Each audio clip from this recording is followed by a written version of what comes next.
संसार में प्रचलित सभी धर्म गीता की दूरस्थ प्रतिध्वनि मात्र है।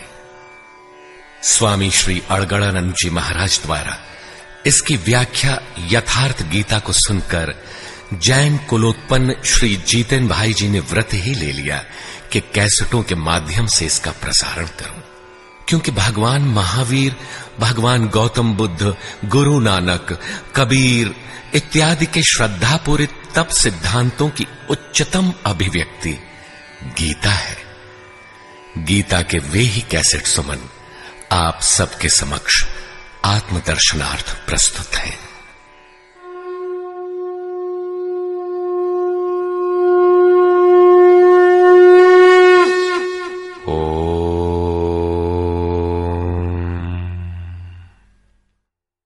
श्री परमात्मने नमः।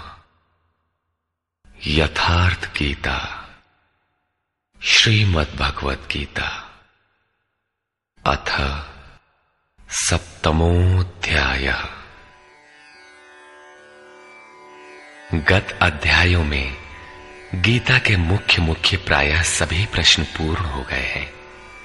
निष्काम कर्म योग, ज्ञान योग, कर्म और यज्ञ का स्वरूप और उसकी विधि, योग का वास्तविक स्वरूप और उसका परिणाम तथा अवतार, वर्ण संकर, सनातन आत्मस्थित महापुरुष के लिए भी लोक हितार्थ कर्म करने पर बल, युद्ध इत्यादि पर विशद चर्चा की गई। अगले अध्यायों में योगेश्वर श्री कृष्ण ने इन्हीं से संदर्भित अनेक पूरक प्रश्नों को लिया है, जिनका समाधान तथा अनुष्ठान आराधना में सहायक सिद्ध होगा। छठे अध्याय के अंतिम श्लोक में योगेश्वर ने यह कहकर प्रश्न का स्वयं बीजारोपण कर दिया कि जो योगी मद्गतेनांतरात्मना, मुझ में अच्छी प्रकार स्थित अंतःकरण वाला है, उसे मैं अतिशय श्रेष्ठ योगी मानता हूं। परमात्मा में अच्छी प्रकार स्थिति क्या है? बहुत से योगी परमात्मा को प्राप्त तो होते हैं, फिर भी कहीं कोई कमी उन्हें खटकती है। लेश मात्र भी कसर न रह जाए, ऐसी अवस्था कब आएगी? संपूर्णता से परमात्मा की जानकारी कब आएगी, कब होती है? इस पर योगेश्वर श्री कृष्ण कहते हैं, श्री भगवान उवाच,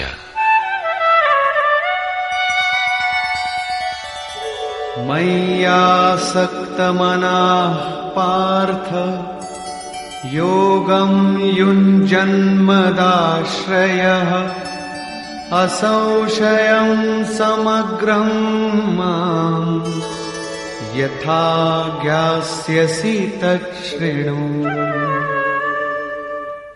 पार्थ, तू मुझ में आसक्त हुए मन वाला, बाहरी नहीं अपितु मदाश्रय अर्थात मेरे परायण होकर योग में लगा हुआ, छोड़कर नहीं, मुझको जिस प्रकार संशय रहित जानेगा उसको सुन, जिसे जानने के पश्चात लेश मात्र भी संशय न रह जाए। विभूतियों की उस समग्र जानकारी पर पुनः बल देते हैं।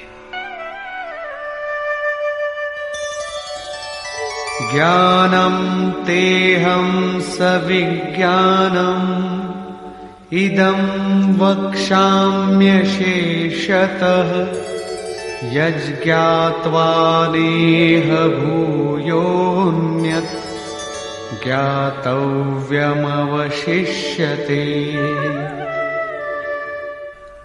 मैं तेरे लिए इस विज्ञान सहित ज्ञान को संपूर्णता से कहूंगा।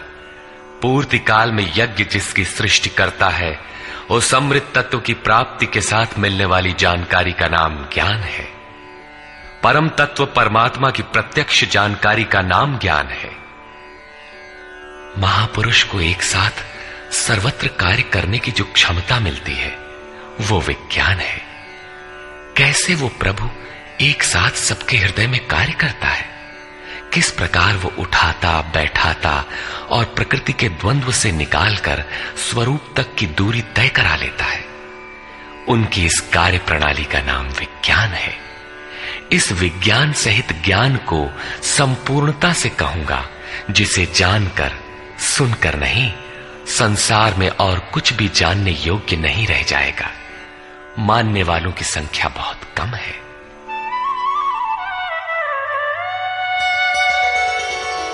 मनुष्याणां सहस्रेषु कश्चिद्यतति सिद्धये यततामपि सिद्धानां कश्चिन्मां वेत्ति तत्वतः।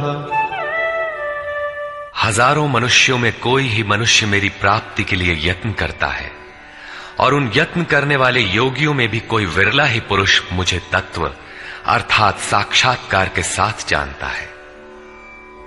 अब समग्र तत्व है कहां? एक स्थान पर पिंड रूप में है अथवा सर्वत्र व्याप्त है? इस पर योगेश्वर श्री कृष्ण कहते हैं, भूमिरापो नलो वायुः खं मनो बुद्धिरेव च अहंकार इतीयं मे भिन्ना प्रकृतिरष्टधा। अर्जुन, भूमि, जल, अग्नि, वायु और आकाश तथा मन, बुद्धि और अहंकार, ऐसे ये 8 प्रकार के भेदों वाली मेरी प्रकृति है। ये अष्टधा मूल प्रकृति है। अपरेयमितस्त्वन्या प्रकृतिं विद्धि मे परा जीवभूतां महाबाहो ययेदं धार्यते जगत्। इयम अर्थात ये 8 प्रकारों वाली तो मेरी अपरा प्रकृति है, अर्थात जड़ प्रकृति है। महाबाहु अर्जुन, इससे दूसरी को जीव रूप परा अर्थात चेतना प्रकृति जान, जिससे संपूर्ण जगत धारण किया हुआ है, वो है जीवात्मा। जीवात्मा भी प्रकृति के संबंध में रहने के कारण वो भी प्रकृति ही है। एतद्योनीनि भूतानि सर्वाणीत्युपधारय अहं कृत्स्नस्य जगतः प्रभवः प्रलयस्तथा। अर्जुन, ऐसा समझ के संपूर्ण भूत एतद्योनीनि, इन महाप्रकृतियों से परा और अपरा प्रकृतियों से ही उत्पन्न होने वाले हैं। यही दोनों एकमात्र योनि है। मैं संपूर्ण जगत की उत्पत्ति तथा प्रलय रूप हूं, अर्थात मूल कारण हूं। जगत की उत्पत्ति मुझसे है और प्रलय अर्थात विलय भी मुझ में है। जब तक प्रकृति विद्यमान है तब तक मैं ही उसकी उत्पत्ति हूं, और जब कोई महापुरुष प्रकृति का पार पा लेता है तब मैं ही महाप्रलय भी हूं, जो अनुभव में आता है। सृष्टि की उत्पत्ति और प्रलय के प्रश्न को मानव समाज ने कौतूहल से देखा है। विश्व के अनेक शास्त्रों में इसे किसी न किसी तरह समझने का प्रयास चला आ रहा है। कोई कहता है प्रलय में संसार डूब जाता है, तो किसी के अनुसार सूर्य इतना नीचे आ जाता है कि पृथ्वी जल जाती है। कोई इसी को कयामत कहता है कि इसी दिन सबका फैसला सुनाया जाता है, तो कोई नित्य प्रलय नैमित्तिक प्रलय की गणना में व्यस्त है। किंतु योगेश्वर श्री कृष्ण के अनुसार प्रकृति अनादि है, परिवर्तन होते रहे हैं, किंतु ये नष्ट कभी नहीं हुई। भारतीय धर्म ग्रंथों के अनुसार मनु ने प्रलय देखा था। इसके साथ 11 ऋषियों ने मत्स्य की सींग में नाव बांधकर हिमालय के एक उत्तुंग शिखर की शरण ली थी। लीलाकार श्री कृष्ण के उपदेशों एवं जीवन से संबंधित उनके समकालीन शास्त्र भागवत में मृकंडु मुनि के पुत्र मार्कंडेय जी द्वारा प्रलय का आंखों देखा हाल प्रस्तुत है। वे हिमालय के उत्तर में पुष्पभद्रा नदी के किनारे रहते थे। भागवत के 12 स्कंद के 8वें और 9वें अध्याय के अनुसार शौनक आदि ऋषियों ने सूत जी से पूछा कि मार्कंडेय जी ने महाप्रलय में वट के पत्ते पर भगवान बाल मुकुंद के दर्शन किए थे, किंतु वे तो हमारे ही वंश के थे और हमसे कुछ ही समय पूर्व हुए थे। उनके जन्म के बाद न तो कोई प्रलय हुआ और न ही सृष्टि ही डूबी, सब कुछ यथावत है। तब उन्होंने कैसा प्रलय देखा? सूत जी ने बताया कि मार्कंडेय जी की प्रार्थना से प्रसन्न होकर नर नारायण ने उन्हें दर्शन दिया। मार्कंडेय जी ने कहा कि मैं आपकी वो माया देखना चाहता हूं जिससे प्रेरित होकर ये आत्मा अनंत योनियों में भ्रमण करता है।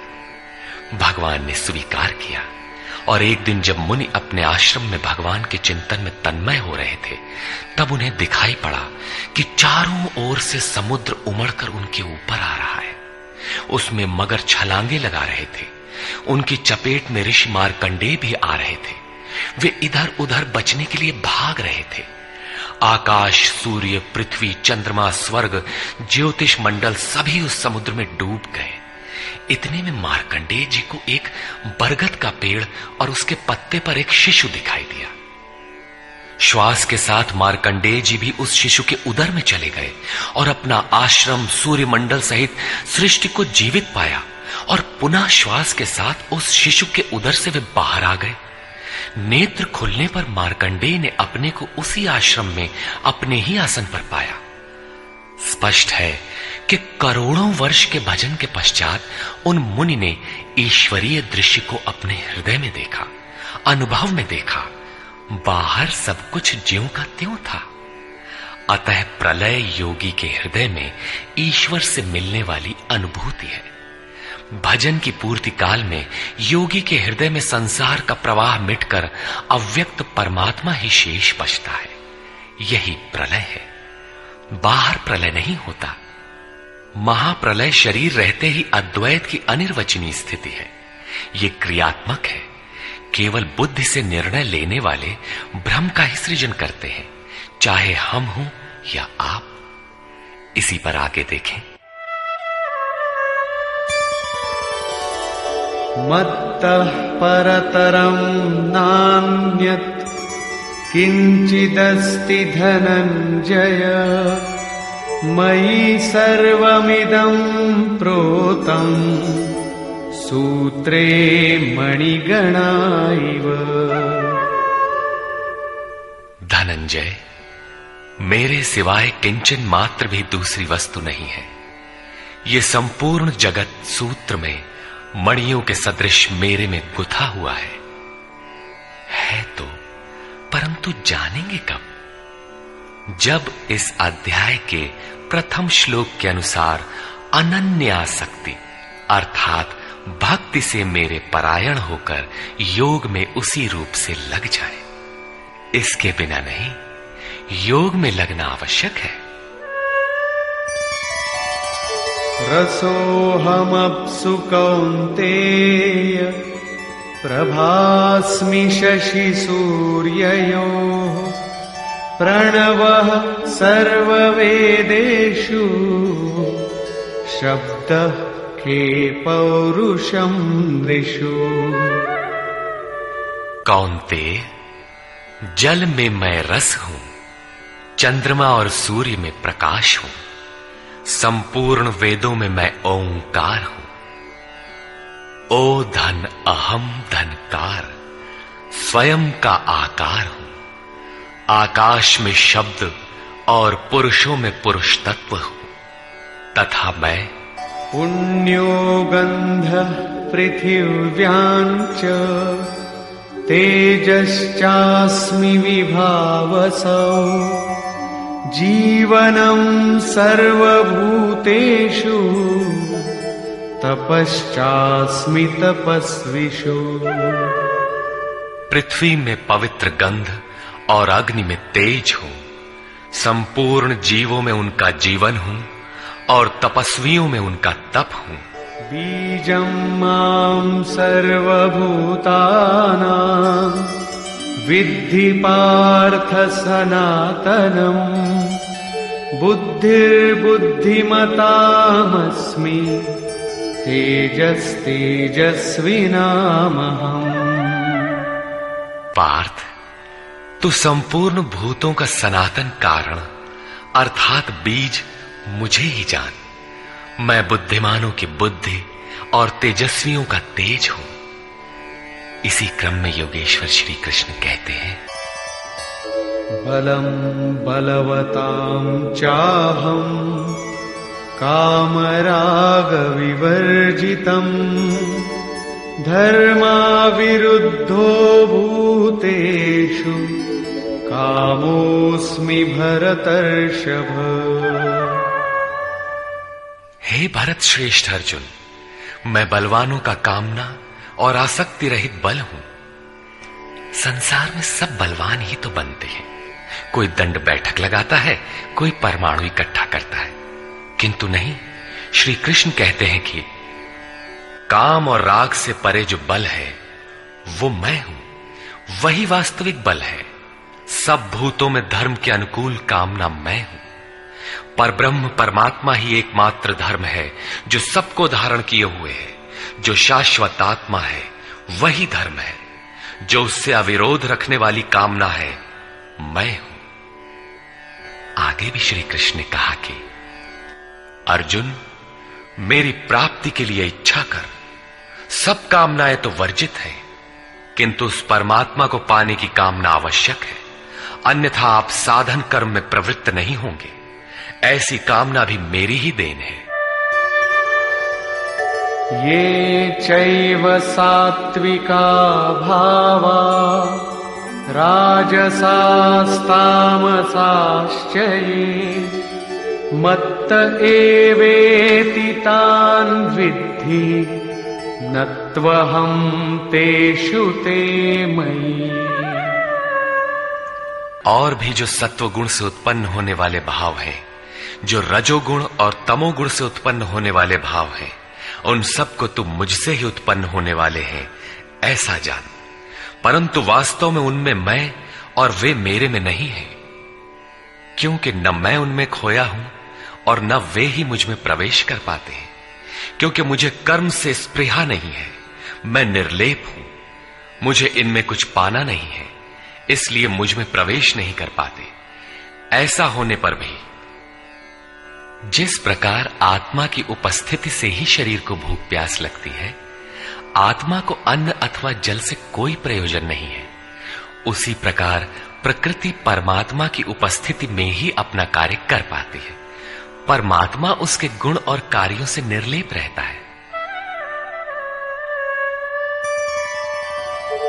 त्रिभिर्गुणमयैर्भावैः एभिः सर्वमिदं जगत् मोहितं नाभिजानाति मामेभ्यः परमव्ययम्।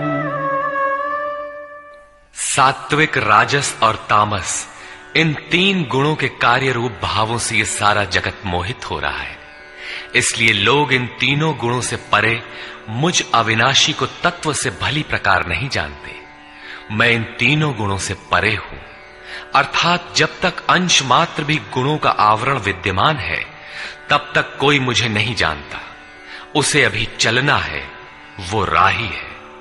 और दैवी ह्येषा गुणमयी मम माया दुरत्यया मामेव ये प्रपद्यन्ते मायामेतान्तरन्ति ते। ये त्रिगुणातीत मेरी अद्भुत माया दुस्तर है, किंतु जो पुरुष मुझे ही निरंतर भजते हैं वे इस माया का पार पा जाते हैं। ये माया है तो दैवी, परंतु अगरबत्ती जलाकर इसकी पूजा न करने लगे, इससे पार पाना है। न मां दुष्कृतिनो मूढ़ाः प्रपद्यन्ते नराधमाः माययापहृतज्ञानाः आसुरं भावमाश्रिताः। जो मुझे निरंतर भजते हैं वे जानते हैं, फिर भी लोग नहीं भजते। माया द्वारा जिनका ज्ञान अपहरण कर लिया गया है, जो आसुरी स्वभाव को धारण किए हुए मनुष्यों में अधम काम क्रोधादि दुष्कृतियों को करने वाले मूढ़ लोग मुझे नहीं भजते, तो भजता कौन है? चतुर्विधा भजन्ते मां जनाः सुकृतिनोऽर्जुन आर्तो जिज्ञासुरर्थार्थी ज्ञानी च भरतर्षभ। हे भरत श्रेष्ठ अर्जुन, सुकृतिनः उत्तम अर्थात नियत कर्म, अर्थात जिसके परिणाम में श्रेय की प्राप्ति हो उसको करने वाले, अर्थार्थी अर्थात सकाम, आर्तः अर्थात दुख से छूटने की इच्छा वाले, जिज्ञासु अर्थात प्रत्यक्ष रूप से जानने की इच्छा वाले, और ज्ञानी अर्थात जो प्रवेश की स्थिति में है। इन चारों प्रकार के भक्तजन मुझे भजते हैं। अर्थ वो वस्तु है जिससे हमारे शरीर अथवा संबंधों की पूर्ति हो। इसलिए अर्थ, कामनाएं सब कुछ पहले तो भगवान द्वारा पूर्ण होती है। भगवान श्री कृष्ण कहते हैं कि मैं ही पूर्ण करता हूं, किंतु इतना ही वास्तविक अर्थ नहीं है। आत्मिक संपत्ति ही स्थिर संपत्ति है, यही अर्थ है। सांसारिक अर्थ की पूर्ति करते करते भगवान वास्तविक अर्थ आत्मिक संपत्ति की ओर बढ़ा देते हैं, क्योंकि वे जानते हैं कि इतने ही से मेरा भक्त सुखी नहीं होगा। इसलिए वे आत्मिक संपत्ति भी उसे देने लगते हैं। लोक लाहु परलोक निबाहु, लोक में लाभ और परलोक में निर्वाह, ये दोनों भगवान की वस्तु हैं। अपने भक्त को खाली नहीं छोड़ते।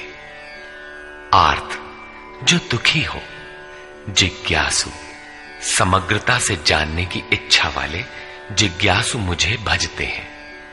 साधना की परिपक्व अवस्था में दिग्दर्शन अर्थात प्रत्यक्ष दर्शन की अवस्था वाले ज्ञानी भी मुझे भजते हैं। इस प्रकार 4 प्रकार के भक्त मुझे भजते हैं, जिनमें ज्ञानी श्रेष्ठ है, अर्थात ज्ञानी भी भक्त ही है। इन सब में भी तेषां ज्ञानी नित्ययुक्त एक भक्तिर्विशिष्यते प्रियो हि ज्ञानिनोत्यर्थम् अहं स च मम प्रियः। अर्जुन, उनमें भी नित्य मुझ में एक ही भाव से स्थित अनन्य भक्ति वाला ज्ञानी विशिष्ट है, क्योंकि साक्षात्कार के सहित जानने वाले ज्ञानी को मैं अत्यंत प्रिय हूं और वो ज्ञानी भी मुझे अत्यंत प्रिय है। वो ज्ञानी मेरा ही स्वरूप है। उदाराः सर्व एवैते ज्ञानी त्वात्मैव मे मतम् आस्थितः स हि युक्तात्मा मामेवानुत्तमां गतिम्। यद्यपि ये चारों प्रकार के भक्त उदार ही हैं, कौन सी उदारता कर दी? क्या आपकी भक्ति करने से भगवान को कुछ मिल जाता है?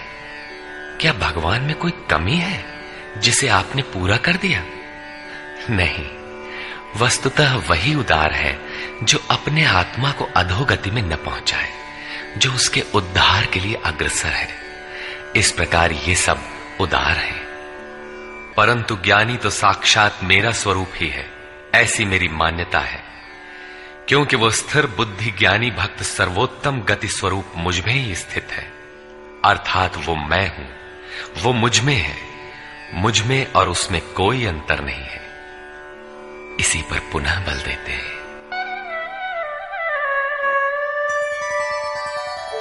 बहूनां जन्मनामन्ते ज्ञानवान् मां प्रपद्यते वासुदेवः सर्वमिति समहात्मा सुदुर्लभः। अभ्यास करते करते बहुत जन्मों के अंत के जन्म में प्राप्ति वाले जन्म में साक्षात्कार को प्राप्त हुआ ज्ञानी सब कुछ वासुदेव ही है, इस प्रकार मेरे को भजता है, वो महात्मा अति दुर्लभ है। वो किसी वासुदेव की प्रतिमा नहीं गढ़वाता, बल्कि अपने भीतर ही उस परम देव का वास पाता है। उसी ज्ञानी महात्मा को श्री कृष्ण तत्वदर्शी भी कहते हैं। इन्हीं महापुरुषों से बाहर समाज में कल्याण संभव है। इस प्रकार के प्रत्यक्ष तत्वदर्शी महापुरुष श्री कृष्ण के शब्दों में अति दुर्लभ है। जब श्रेय और प्रेय अर्थात मुक्ति और भोग दोनों ही भगवान से मिलते हैं, तब तो सभी को एकमात्र भगवान का भजन करना चाहिए। फिर भी लोग उन्हें नहीं भजते। क्यों? श्री कृष्ण के ही शब्दों में,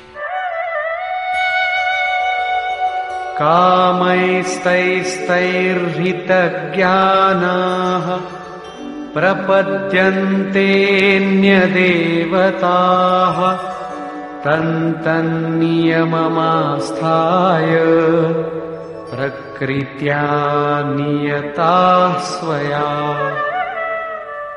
वो तत्वदर्शी महात्मा अथवा परमात्मा ही सब कुछ है। लोग ऐसा समझ नहीं पाते, क्योंकि भोगों की कामनाओं द्वारा लोगों का विवेक अपहरण कर लिया गया है। इसलिए वे अपनी प्रकृति अर्थात जन्म जन्मांतरों से अर्जित संस्कारों के स्वभाव से प्रेरित होकर मुझ परमात्मा से भिन्न अन्य देवताओं और उनके लिए प्रचलित नियमों की शरण लेते हैं। यहां अन्य देवता का प्रसंग पहली बार आया है। यो यो यां यां तनुं भक्तः श्रद्धयार्चितुमिच्छति तस्य तस्याचलां श्रद्धां तामेव विदधाम्यहम्।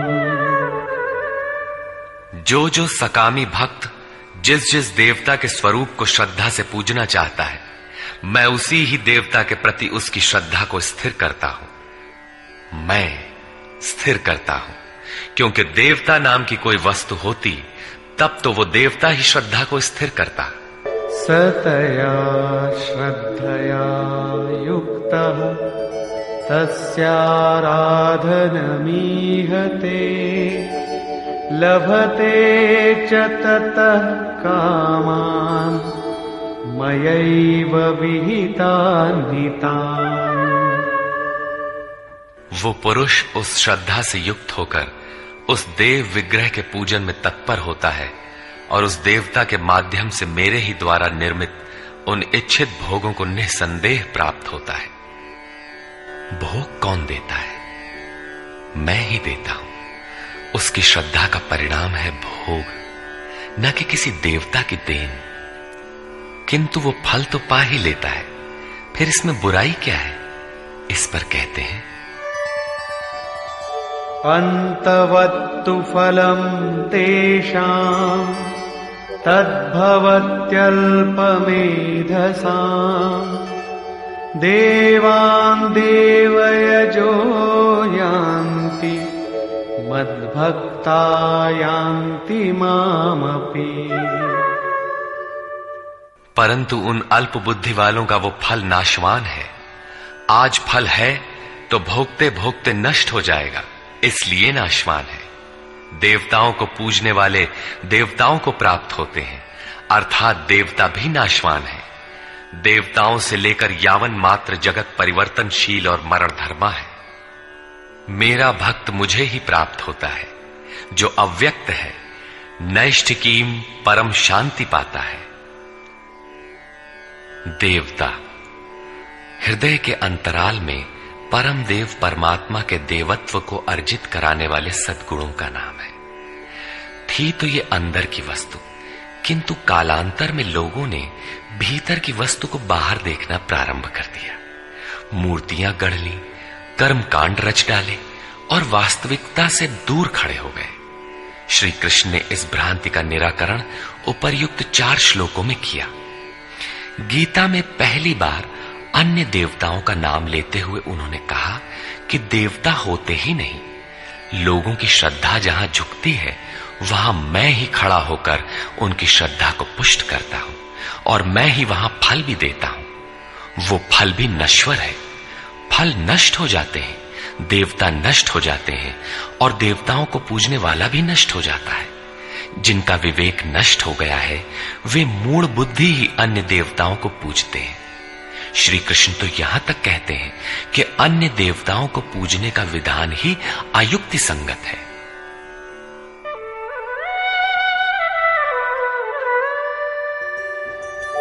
अव्यक्तं व्यक्तिमापन्नं मन्यन्ते माम बुद्धयः परं भावमजानन्तो ममाव्ययमनुत्तमम्।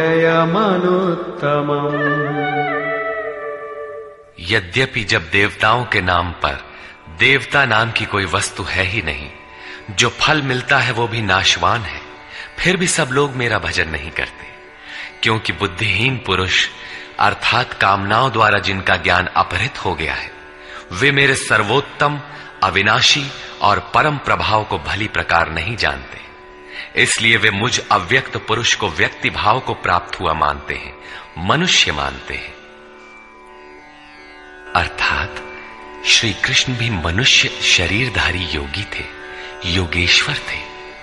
जो स्वयं योगी हो और दूसरों को भी योग प्रदान करने की जिनमें क्षमता हो उन्हें योगेश्वर कहते हैं।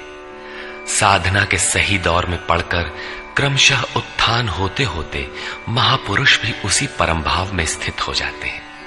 शरीरधारी होते हुए भी वे उसी अव्यक्त स्वरूप में स्थित हो जाते हैं। फिर भी कामनाओं से विवश मंद बुद्धि के लोग उन्हें साधारण व्यक्ति ही मानते हैं। वे सोचते हैं कि हमारी ही तरह तो ये भी पैदा हुए हैं, भगवान कैसे हो सकते हैं। उन बेचारों का दोष भी क्या है, दृष्टिपात करते हैं तो शरीर ही दिखाई पड़ता है। वे महापुरुष के वास्तविक स्वरूप को देख क्यों नहीं पाते। इस पर योगेश्वर श्री कृष्ण से ही सुने। नाहं प्रकाश सर्वस्य योगमाया समावृतः मूढ़ोऽयं नाभिजानाति लोको मामजमव्ययम्।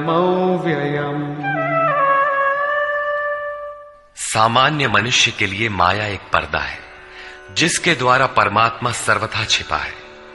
योग साधना समझकर वो इसमें प्रवृत्त होता है। इसके पश्चात योग माया अर्थात योग क्रिया भी एक आवरण ही है। योग का अनुष्ठान करते करते उसकी पराकाष्ठा योगारूढ़ता आ जाने पर वो छिपा हुआ परमात्मा विदित होता है। योगेश्वर कहते हैं कि मैं अपनी योग माया से ढका हुआ हूं। केवल योग की परिपक्व अवस्था वाले ही मुझे यथार्थ देख सकते हैं। मैं सबके लिए प्रत्यक्ष नहीं हूं। इसलिए ये अज्ञानी मनुष्य मुझ जन्म रहित अर्थात जिसे अब जन्म नहीं लेना है, अविनाशी अर्थात जिसका नाश नहीं होना है, अव्यक्त स्वरूप अर्थात जिसे पुनः व्यक्त नहीं होना है, को नहीं जानता। अर्जुन भी श्री कृष्ण को अपनी ही तरह मनुष्य मानता था। आगे उन्होंने दृष्टि दिया तो अर्जुन गिड़गिड़ाने लगा, प्रार्थना करने लगा। वस्तुतः अव्यक्त स्थित महापुरुष को पहचानने में हम लोग प्रायः अंधे ही हैं। आगे कहते हैं, वेदाहं समतीतानि वर्तमानानि चार्जुन भविष्याणि च भूतानि मां तु वेद न कश्चन। अर्जुन, मैं अतीत, वर्तमान और भविष्य में होने वाले संपूर्ण प्राणियों को जानता हूं, परंतु मुझे कोई नहीं जानता। क्यों नहीं जान पाता? इच्छा द्वेष समुत्थेन द्वंद्व मोहेन भारत सर्वभूतानि सम्मोहम् सर्गे यान्ति परन्तप। भरतवंशी अर्जुन, इच्छा और द्वेष अर्थात राग द्वेषादि द्वंद्व के मोह से संसार के संपूर्ण प्राणी अत्यंत मोह को प्राप्त हो रहे हैं, इसलिए मुझे नहीं जान पाते। तो क्या कोई जानेगा ही नहीं? योगेश्वर श्री कृष्ण कहते हैं, येषां त्वन्तगतं पापं जनानां पुण्यकर्मणां ते द्वन्द्वमोह निर्मुक्ता भजन्ते मां दृढ़व्रताः। परंतु पुण्य कर्म अर्थात जो संस्कृति का अंत करने वाला है, जिसका नाम कार्यम कर्म, नियत कर्म, यज्ञ की प्रक्रिया कहकर बारंबार समझाया है, उस कर्म को करने वाले जिन भक्तों का पाप नष्ट हो गया है, वे राग द्वेषादि द्वंद्व के मोह से भली प्रकार मुक्त होकर व्रत में दृढ़ रहकर मुझे भजते हैं। किस लिए भजते हैं? जरा मरण मोक्षाय मामाश्रित्य यतन्ति ये ते ब्रह्म तद्विदु कृत्स्नम् अध्यात्मं कर्म चाखिलम्। जो मेरी शरण होकर जरा और मरण से मुक्ति पाने के लिए प्रयत्न करते हैं, वे पुरुष उस ब्रह्म को, संपूर्ण अध्यात्म को और संपूर्ण कर्म को जानते हैं, और इसी क्रम में साधिभूताधिदैवं मां साधियज्ञं च ये विदुः प्रयाणकालेऽपि च मां ते विदुर्युक्तचेतसः। जो पुरुष अधिभूत, अधिदैव तथा अधियज्ञ के सहित मुझे जानते हैं, मुझ में समाहित चित्त वाले वे पुरुष अंतकाल में भी मुझको ही जानते हैं, मुझ में ही स्थित रहते हैं और सदैव मुझे प्राप्त रहते हैं। 26वें 27वें श्लोक में उन्होंने कहा कि मुझे कोई नहीं जानता, क्योंकि वे मोहग्रस्त हैं, किंतु जो उस मोह से छूटने के लिए प्रयत्नशील हैं, वे संपूर्ण ब्रह्म, संपूर्ण अध्यात्म, संपूर्ण कर्म, संपूर्ण अधिभूत, संपूर्ण अधिदैव और संपूर्ण अधियज्ञ सहित मुझको जानते हैं।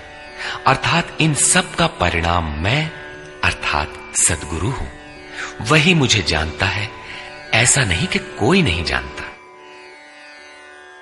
निष्कर्ष, इस 7वें अध्याय में योगेश्वर श्री कृष्ण ने बताया कि अनन्य भाव से मुझ में समर्पित होकर, मेरे आश्रित होकर जो योग में लगता है, वह समग्र रूप से मुझे जानता है। मुझे जानने के लिए हजारों में कोई विरला ही प्रयत्न करता है, और प्रयत्न करने वालों में विरला ही कोई जानता है। वह मुझे पिंड रूप में एक देशीय नहीं वरन सर्वत्र व्याप्त देखता है। 8 भेदों वाली मेरी जड़ प्रकृति है, और इसके अंतराल में जीव रूप मेरी चेतन प्रकृति है। इन्हीं दोनों के संयोग से पूरा जगत खड़ा है। तेज और बल मेरे ही द्वारा है। राग और काम से रहित बल तथा धर्मानुकूल कामना भी मैं ही हूं। जैसा कि सब कामनाएं तो वर्जित हैं, लेकिन मेरी प्राप्ति के लिए कामना कर, ऐसी इच्छा का अभ्युदय होना मेरा ही प्रसाद है। केवल परमात्मा को पाने की कामना ही धर्मानुकूल कामना है। श्री कृष्ण ने बताया कि मैं तीनों गुणों से अतीत हूं, परम का स्पर्श करके परम भाव में स्थित हूं, किंतु भोगासक्त मूढ़ पुरुष सीधे मुझे न भजकर अन्य देवताओं की उपासना करते हैं, जबकि वहां देवता नाम का कोई है ही नहीं। पत्थर, पानी, पेड़, जिसको भी वे पूजना चाहते हैं, उसी में उनकी श्रद्धा को मैं ही पुष्ट करता हूं। उसकी आड़ में खड़ा होकर मैं ही फल देता हूं, क्योंकि न वहां कोई देवता है, न किसी देवता के पास कोई भोग ही है। लोग मुझे साधारण व्यक्ति समझकर नहीं बचते, क्योंकि मैं योग प्रक्रिया द्वारा ढका हुआ हूं। अनुष्ठान करते करते योग माया का आवरण पार करने वाले ही मुझ शरीरधारी को भी अव्यक्त रूप में जानते हैं, अन्य स्थितियों में नहीं। मेरे भक्त, 4 प्रकार के हैं: अर्थार्थी, आर्त, जिज्ञासु और ज्ञानी। चिंतन करते करते अनेक जन्मों के अंतिम जन्म में प्राप्ति वाला ज्ञानी मेरा ही स्वरूप है। अर्थात अनेक जन्मों से चिंतन करके उस भगवत स्वरूप को प्राप्त किया जाता है।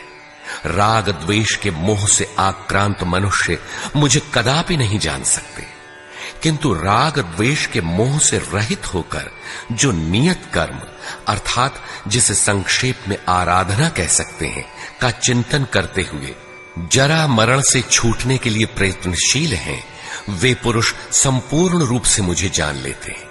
वे संपूर्ण ब्रह्म को, संपूर्ण आध्यात्म को, संपूर्ण अधिदैव को, संपूर्ण कर्म को और संपूर्ण यज्ञ के सहित मुझे जानते हैं। वे मुझ में प्रवेश करते हैं और अंतकाल में भी मुझको ही जानते हैं, अर्थात फिर कभी वे विस्मृत नहीं होते। इस अध्याय में परमात्मा की समग्र जानकारी का विवेचन है।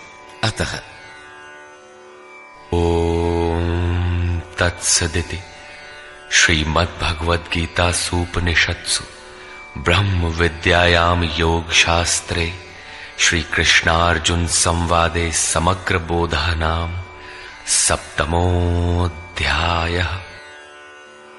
इस प्रकार स्वामी अड़गड़ानंद कृत श्रीमद् भगवद गीता के भाष्य यथार्थ गीता का 7वां अध्याय पूर्ण होता है। हरि ओम तत्सत्।